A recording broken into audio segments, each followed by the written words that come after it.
जितना भी आप ढूंढने की कोशिश कीजिए, जितना भी आप तलाशने की कोशिश कीजिए, कहीं से भी एक छोटा सा प्रकाश, एक छोटा सा सत्य भी भारतीय जनता पार्टी या नरेंद्र मोदी की तरफ से नहीं खड़ा दिखेगा।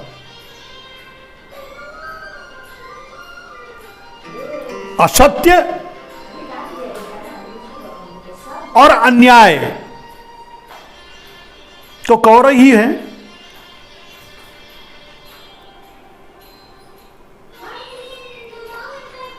वो समय अब धीरे धीरे आ रहा है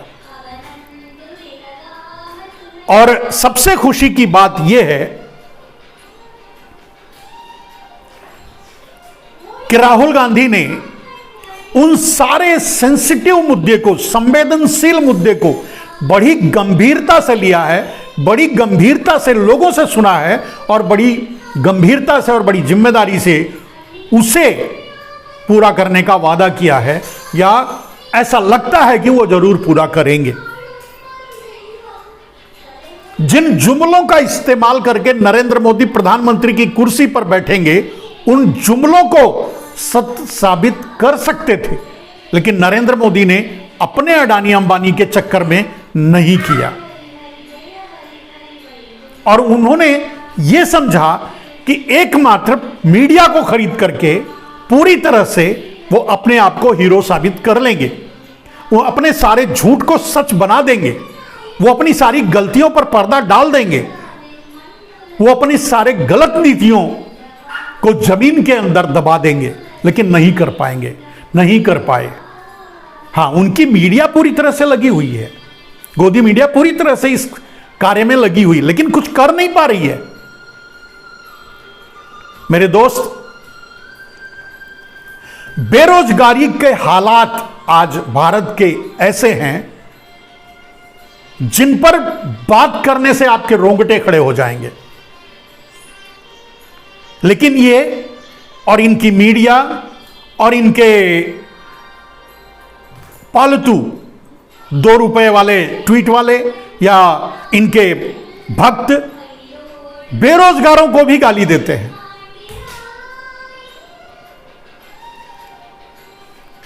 जीडीपी का हालात क्या है, ग्रोथ कैसी है, आपको पता है। इतिहास के सबसे निचले स्तर 1947 के पीछे चला गया है जीडीपी। कैसे आप उम्मीद कर सकते हैं?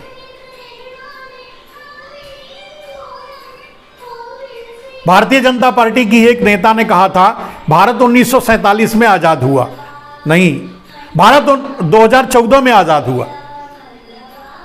नेता और पता नहीं कौन कौन कुछ लोग कहे थे, उनके समर्थक भक्त जो भी, 2014 में ही आजाद हुआ भारत। लेकिन अब तो 2014 में आजाद हुआ और भारत को घसीट करके 2047 से पीछे ले जाकर के नरेंद्र मोदी ने खड़ा कर दिया। अब क्या कहेंगे? खैर, उन बेशर्मों को कोई शर्म नहीं है, वो इसके बाद भी बोलते हैं उसी तरह। तो बेरोजगारी, बढ़ती हुई गरीबी, इसके लिए किसी प्रमाण की जरूरत नहीं है कि गरीबी बेतहासा बेइंतहा बढ़ रही है, इसके लिए प्रमाण देने की जरूरत नहीं है। नरेंद्र मोदी खुद एक प्रमाण है और नरेंद्र मोदी जो कर रहे हैं, जिस सिक्के को उछाल करके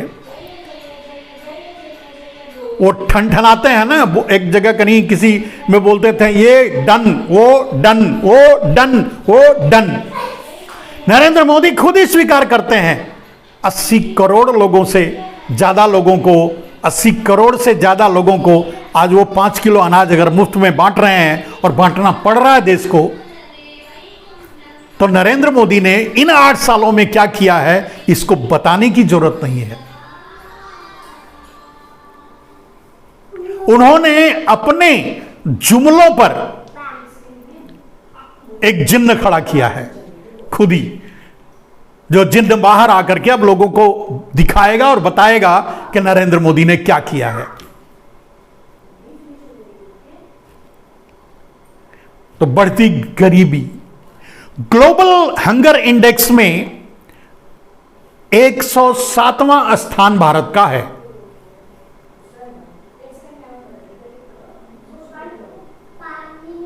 ये पहले 55 पोजीशन पे था मनमोहन सिंह के जमाने में। अब इस पर नरेंद्र मोदी के लिए तालियां बजाई जाएं। अब इस चीज को दीवारें बनाकर ढकने, जैसे अभी मध्य प्रदेश, जैसे गुजरात में जब ट्रंप आए थे तो दीवारें बना करके गरीबों को ढकने की कोशिश की गई थी, उसी तरह से मध्य प्रदेश में भी दीवारें बना करके गरीबों को ढकने की कोशिश की जा रही है। और सिर्फ यही दो जगह नहीं है, अपनी नाकामियों को छुपाने के लिए अलग अलग तरीके नरेंद्र मोदी ढूंढते रहते हैं। उनकी मीडिया ढूंढती रहती है, उनके आईटी सेल उनका ढूंढता रहता है और करते हैं, लेकिन छुपेगा नहीं। तो ग्लोबल हंगर इंडेक्स में भी भारत को नरेंद्र मोदी ने 107वें पोजीशन पे पहुंचा दिया है, जो 2012 से पहले 55 पोजीशन पे था।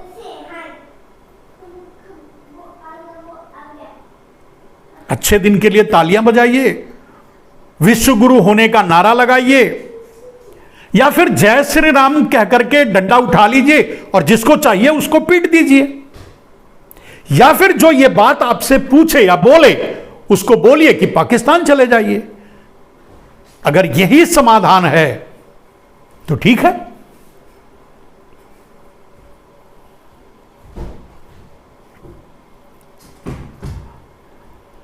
ग्लोबल जेंडर गैप इंडेक्स में भी 135वां स्थान भारत का है।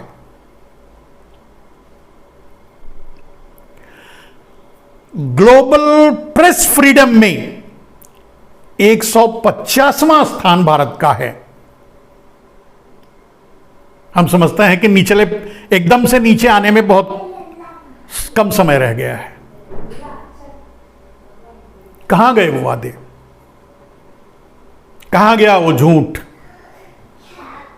सबको न्याय मिलेगा, बहुत हुआ महंगाई की मार, अब की बार, कहां गए सब?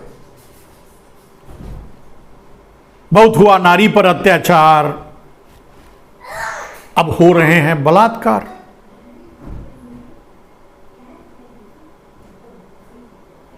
और बलात्कारियों के साथ खड़ी है भाजपा, कर ही वही रहे, बलात्कार कर ही रहे हैं भाजपा ही।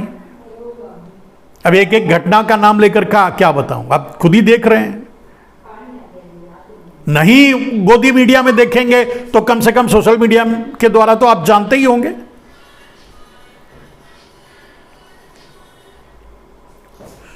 तो मेरे दोस्त, नरेंद्र मोदी ने एक बार, मुझे याद है, दिल्ली के चुनाव में उन्होंने कहा था कि जब नसीब वाले से आपको मिल रहा है, नसीब वाला सामने है, तो बदनसीब को क्यों चुनोगे भाई? अब नरेंद्र मोदी की नसीब इन सब के लिए जिम्मेदार है, वही मान लीजिए। उन्होंने कहा था, मैंने नहीं कहा। वो तो चुनाव में जुमला छोड़ के चले गए। मैं तो बस पूछ रहा हूं कि क्या ये सब कुछ नरेंद्र मोदी की बदनसीबी के कारण हो रहा है? नरेंद्र मोदी देश पर पनौती बनकर छाए हुए हैं, नरेंद्र मोदी देश के सर पे पनौती बनकर चढ़ गए हैं, पनौती का अंत होते तो नहीं दिख रहा है।